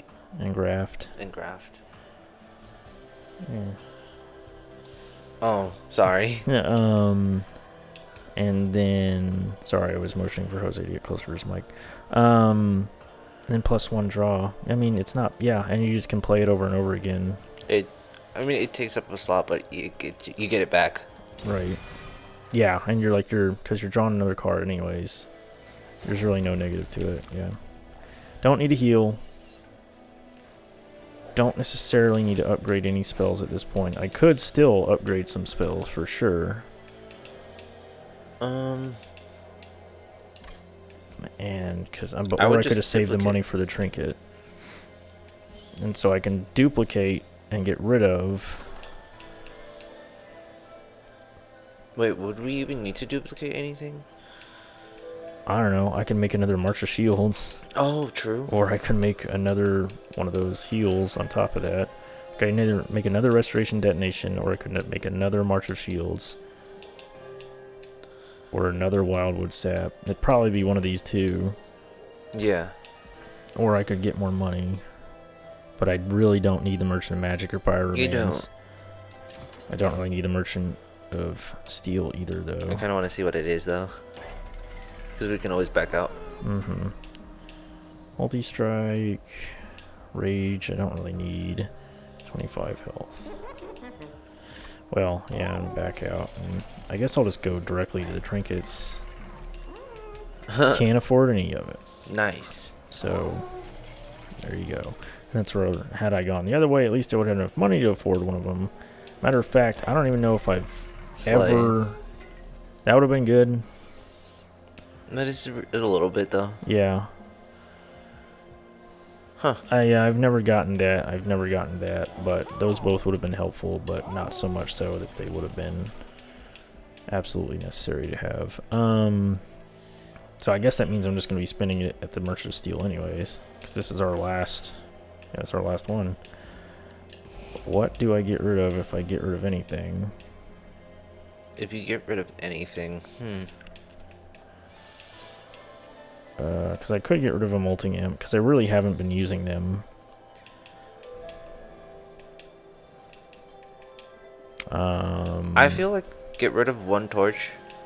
Get rid of the torch. The torch. And maybe a root seeds, because I don't need that many of them, you know. Yeah. Because they're just going to come up again anyways. And I'd much rather pull something else that's not 3 root seeds. Especially when 2 of them cost 1 mana. No, we duplicate. And that just comes down to... I mean, yeah, like it's March of Shields or another Restoration Detonation. And...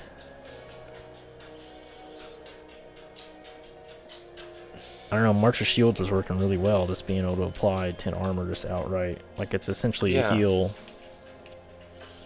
But does it? Because it's like, given what we're going into... Yeah, that's where I'm like, it's going into... Is that considered a buff? So it'd be better to have another Restoration Destination. Detonation. No. I think it is armor. Because Why? it doesn't take all... It's going to half half it. It's going to half it, yes. But I mean, but it heals just pure health. And it does 50 damage when I play it. If it's healing for the full amount. Okay, let's do it. Because, like, I guess I'm focusing too much on our champion. Oh, no. You go back to the... I'm about to. Merchant. Yeah, I'm not done. Because I can do another... I can do multi-strike on quick. That's it. I can essentially do multi-strike on quick, which would be good. I think on Animus... It's 95, right? It is 95. And I can get a reroll and but still do... are we going to reroll? I mean, there's no reason not to. Because, like, I guess so. I think there's no reason not to put multi-strike on. I don't need to do this per se. Like... I could reroll and then I get a chance at another good one. With 30, though? Or just like another 20. That's useful. Let's reroll. Because do I need any of these to have extra bulk? Maybe the Steelworker. You're right. It's always reroll. I don't know, but I've realized now that, like, in this conversation, I've never heard you say the phrase so much. It's always do this. And I'm like, I've never heard you say this. I'm convinced. Okay. This is the first time we saw Largestone this game. I like Largestone a lot. Typically. I actually don't. Typically, that's what makes me turn one of these guys into a giant that just can't be killed. And so it just tends to work out. And then, like, yeah, these are both good. So let's be extra damage or extra damage and extra health. I mean... I think I like that more. What, the extra damage and health on Animus? On speed. Or do you like Steelworker? I kind of like it on Steelworker just because, like, 13 health isn't a lot. Like, it'd probably die in one hit anyways with it being the final boss. Oh, forgot. And that's where I'm like, that's great if...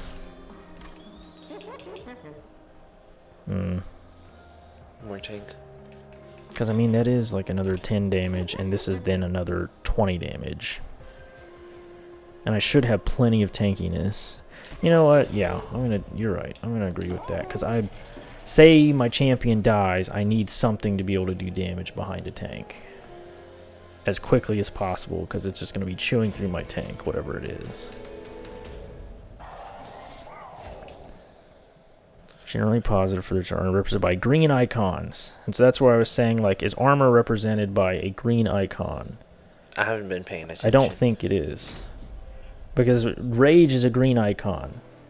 That's where I say that's a buff. Spikes is a green icon. That's a buff. Regen is a green icon. That's a buff. Uh-huh. I don't think armor is a buff. Okay, God, that sucks. What's on the second floor? Just a single dude. He can survive this. It's a quick... He kills 2 of those.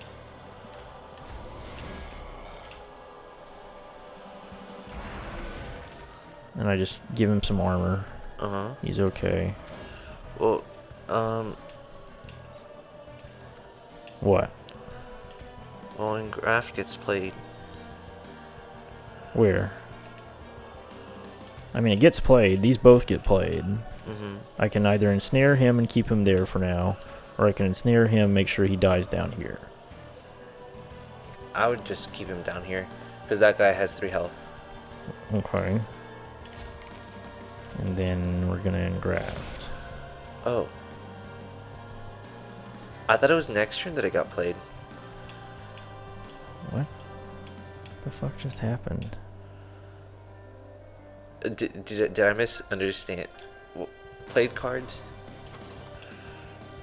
Apply Next word turn. 1. Restore 1 health. Draw. Yeah, it's... Why did it pull it?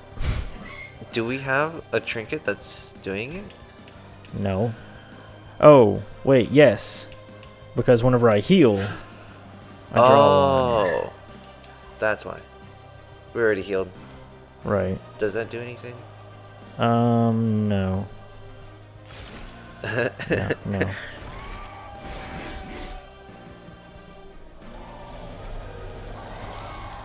Good golly.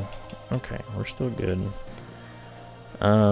Put my quick on to my champion, and then we're immediately off to the races. This video / run has been almost 2 hours, and I was supposed to be asleep a while ago because I got to open.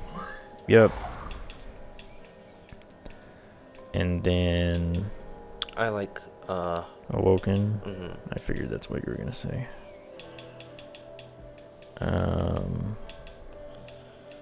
Yeah, I don't have anything to heal with right now. I guess so. And plus, he's gonna be losing his spikes anyways, because as you can see, that's a green. And as you can also see, armor is not a buff because it doesn't get represented by a green icon. So there's really not a lot of buffs and debuffs in this game. Top.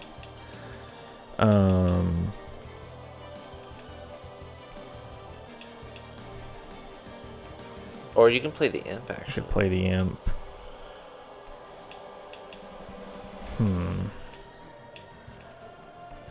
Yeah, it doesn't matter. You're right, because I can play him here or here. It really doesn't change much. And then I'll just play that there, and we'll march our shields. Yeah. Kind of losing out on some slays here due to having him there so early, but we were going to lose out on those slays anyways, potentially. The only other way to have done it is if the hut... Yeah. It would have had to gone in front of him, or behind him, so he could be getting the slays, but let's hope it turns out okay. Yeah, because it's like, I like steel worker on the first floor, behind the cultivate. I forgot his name already. Rejuvenate? Rejuvenate, dude, yeah. Hollow? Hollow. Yeah. Something. He's almost dead already. That's not good. Should have paid attention to that and healed him.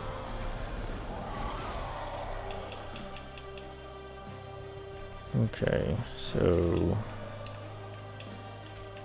let's see. Heal him again. Do I just put him here? Yeah, because spikes doesn't matter. Right. Well, I was just thinking I need to heal him because he's going to die to the next hit. But I guess so. Detonation is just so good on the first floor. They're both going to die to my multi-hit speed. So he takes 18 damage. Let me see. Do I have anything else that can be played? Like any other units at this point? Oh shit, I don't. Yeah, I should have saved him for the middle. I have my imps and that's it, so... Yeah, might as well play it, get free damage in, so that way she can get free damage in now. And my imp is now a 9-1, so it's beneficial to actually keep him around. Heal. I'm just going to play all my imps on the middle floor. Okay. Because they're just going to get free damage. Your last imp's going to be a 20-21. 29-21. Ooh, if I play my whatchamacallit. You're right. So, yeah. Yeah, so I'm just getting free damage.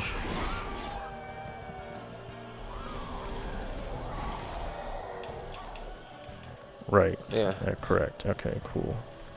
So, heal them. Oh, you're right. You have that. Channel song. Yeah, that's good. I mean, that's fine. I would put it 4th. Well, no, because I mean, like, if he can tank some hits so the other one survive, true. it's free damage. More armor. I would hit the boss. Yeah, I'm gonna do the boss. Thanks, doggy.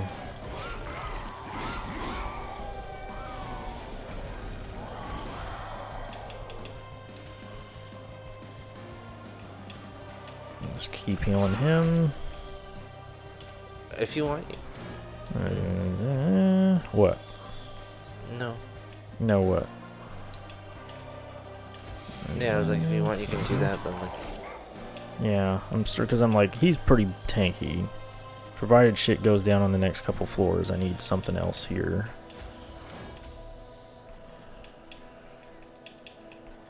I kind of would do it on the first guy. Him? Yeah.